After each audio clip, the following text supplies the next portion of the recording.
It's rare to find a place as enchanting as Rossland, BC.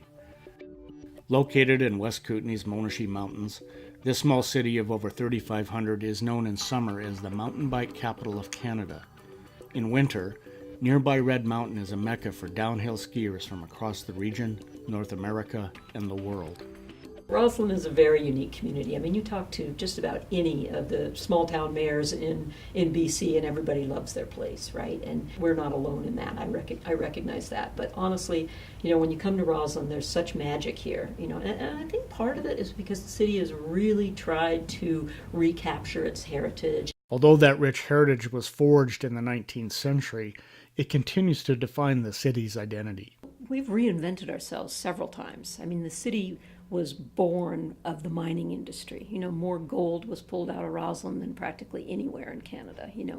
It's the history of Red Mountain and the whole area, all the mines that were up there. There's still lots of mine shafts on the hill, but it was gold mining that started this community.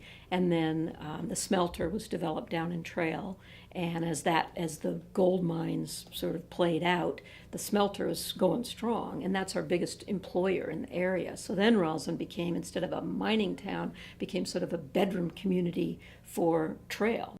But it's a bedroom community with a big difference, specifically the vintage beauty of its welcoming and very strollable Main Street.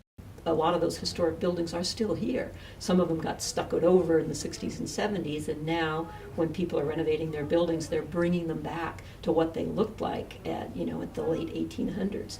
And it's pretty magical, really, so that the community looks and feels very cohesive.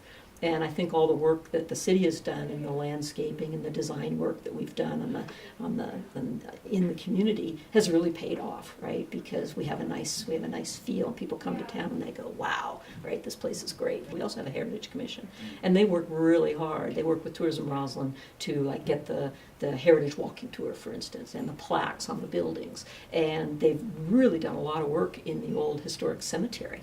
You can go down there, and now they've figured out who's buried there. And then, of course, the museum has been revitalized with a new museum director who's really brought a lot of life into that and made a lot of changes there. So that's been a real benefit to the community, too. The city is so proud of its backstory, in fact, that every summer it introduces a new musical revue. The Gold Fever Follies was launched 27 years ago by the city's own Ray Ferlotta, and continues today with melodious tales of golden lumber barons, enterprising young miners, and dance hall girls. Yet no municipality lives entirely in its past, and Mayor Moore considers Rossland's present-day population particularly devoted, not just to recreating its history, but continuing to forge its identity as an eminently livable city.